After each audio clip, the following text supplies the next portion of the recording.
memang mengandung kategori video yang CPM-nya cukup tinggi juga. Nah, terkait hal-hal itu nanti bakal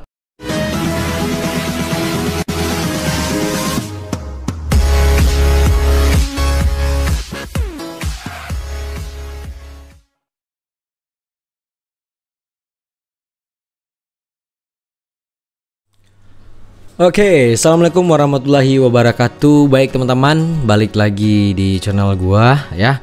Kita seperti yang gue janjikan di video part pertama tadi ya, sebelumnya ya. Jadi kita bakal memperdalam dan mengulas tentang dunia Facebook ini ya teman-teman ya. Bagaimana kita dapat menghasilkan cuan di dunia Facebook gitu ya, sebagai konten kreator original yang meng-create konten, atau bahkan sebagai konten kreator yang uploader ya. Dan semuanya tuh sah-sah saja gitu teman-teman. Yang penting menghasilkan cuan gitu, why not gitu ya. Baik teman-teman, pada segmen kali ini gue akan membahas bagaimana kita akan mencari konten atau melakukan proses reasoning atau meriset konten gitu ya. Kemudian juga menentukan negara tujuan di mana konten ini bakal kita publish sebagai negara prioritas, karena bisa juga menjadi negara sekunder gitu ya. Seperti kita mengambil contoh negara prioritas konten ini bisa publish seperti di negara Rusia gitu. Bukan berarti tidak menutup kemungkinan di negara-negara di tetangganya juga bisa tayang juga konten-konten kita di Donbas, Slovakia, atau pecahan Uni Soviet dulu ya, karena mereka bagaimanapun satu rumpun, otomatis ada beberapa bahasa ketika dalam konten mereka menggunakan bahasa Rusia itu. Beberapa negara tetangganya juga memahami karena mereka bagian dari satu rumpun ya, kemungkinan besar dulunya gitu ya, seperti itu teman-teman. Maka dari itu kita sekarang akan menentukan meriset sebuah konten yang ingin kita sajikan dan mencoba menentukan negara mana yang ingin kita tuju, di mana konten kita itu dapat publish gitu. Jadi zone, dan kita langsung saja ya teman-teman. Ini akan bersifat teknis dan juga kita langsung praktekin aja. Baik teman-teman semuanya, gue langsung saja dari prolog tadi gue langsungkan saja, dimana gue ngambil sampel negaranya itu ya, pingin terbitnya atau publishnya konten kita ini ya, misalkan negara Rusia tadi ya teman-teman ya. Jadi kita akan cari di Google seperti itu ya teman-teman. Nah, kita cari di Google, oke, seperti ini, pengguna Facebook di negara Rusia gitu teman. Diperkirakan nih datanya tahun 2022 nih teman-teman ya.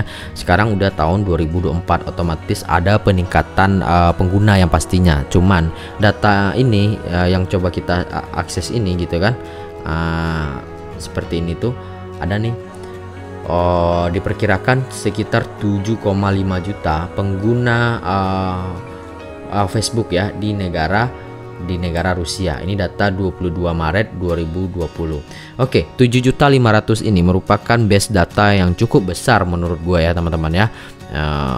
Anggap aja rutin setiap hari ada sekitar 20% gitu ya yang menikmati konten kita, ya udah berapa gitu ya, sekitar 700 ribuan gitu kan. Jadi teman-teman jangan khawatir, ini udah jadi base data kita. Kita ngambil sampling negara yang ingin kita tuju dengan muatan konten itu negara Rusia. Tidak menutup kemungkinan negara-negara tetangga seperti Ukraina, Slovakia, atau negara tetangga lainnya yang memang basically-nya itu di tahun 1990 mereka pecah dari Uni Soviet ya kalau nggak salah itu. Mereka itu kan menjadi negara-negara bagian lain tersendiri yang sudah mandiri gitu. Otomatis dengan mereka satu rumpun, konten yang memiliki muatan bahasa dari Uni Soviet dimengerti juga di negara-negara pecahannya tadi gitu. Dan kemungkinan bisa juga mereka nikmati konten-konten tersebut gitu. Nah, kita sudah tentukan negaranya itu adalah negara Rusia di mana konten itu tayang. Kemudian kita akan juga lihat dan mempelajari gitu ya secara umum, meriset apa sih kebiasaan-kebiasaan unik orang-orang Rusia tadi ya. Kalau di sini kita cari di internet gitu ya, ada 7 keunikan orang Rusia. Senang mengkonsumsi seluruh makanan dengan roti gitu ya. Jadi kalau kita biasanya nasi sebagai makanan pokok, mereka mungkin roti gitu. Jadi kalau teman-teman ingin menyajikan konten yang bermuatan food street atau makanan keseharian, ya berbalur dengan roti lah gitu ya. Sehingga dengan konten-konten itu siapa tahu meningkatkan nafsu makan mereka gitu lah ya teman-temannya, sehingga konten itu tuh tetap dinikmati seperti itu. Kemudian mereka juga makan es krim tuh di musim dingin. Nah, kita coba elaborasikan lah ya teman-temannya. Sekarang di Indonesia kan musim kemarau. Coba kita search lah tuh. Kita pelajari lah di Rusia itu lagi musim apa sekarang. Kalau memang kebetulan sekarang musim dingin, bagus banget kita menyajikan konten-konten yang bermuatan es krim gitu loh. Karena apa? Mungkin itu sudah menjadi momentum dan ritualnya gitulah ya. Dari hari besarnya mungkin seperti kita lebaran tuh ya makannya opor ayam, ketupat dan sajian-sajian makanan pasca lebaran gitu ya. Seperti halnya mungkin mereka gitu punya habit seperti itulah ya. Kemudian kalau nggak salah itu gue udah pelajari ya di pack sebelumnya juga ini.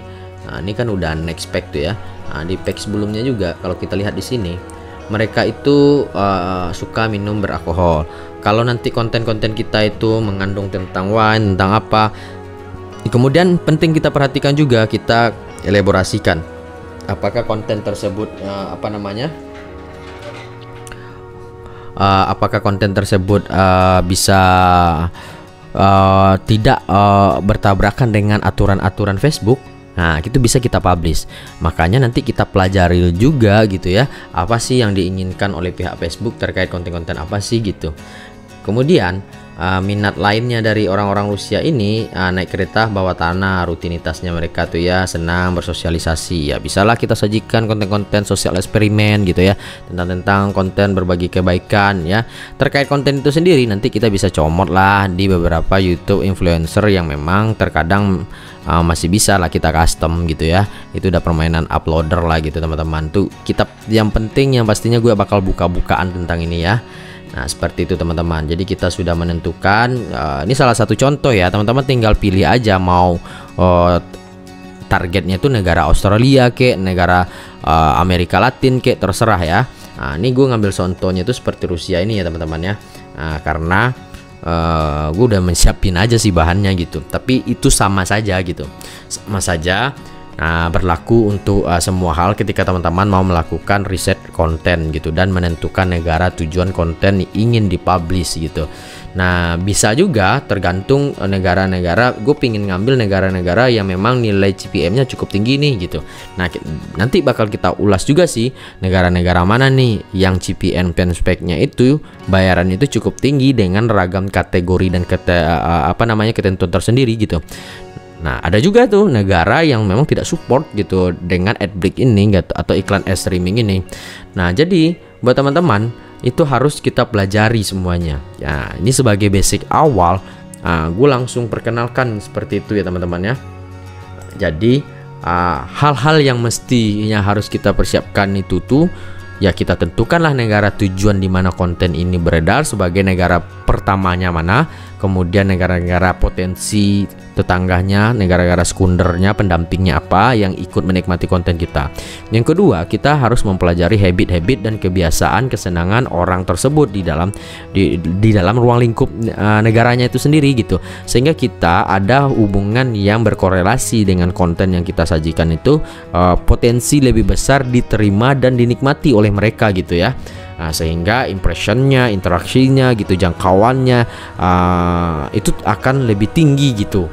Ketika impression ditonton, viewsnya lebih banyak, otomatis video yang dimonetisasi tadi hasil cuannya per video pun juga bakal besar. Apalagi negara tersebut CPM-nya cukup besar juga gitu.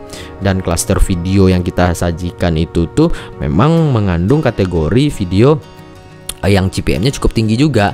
Nah, terkait hal-hal itu nanti bakal kita kaji juga gitu, negara-negara mana CPM yang tinggi, kategori konten seperti apa yang bermuatan nilai CPM-nya tinggi gitu ya teman-teman ya. Oke teman-teman semuanya, semoga itu bermanfaat untuk video part kedua ini. Kita bakal lanjut lagi di video selanjutnya, penegasan bagaimana kita juga bisa melakukan mempelajari rule apa yang dipersiapkan untuk di Facebook nanti ya.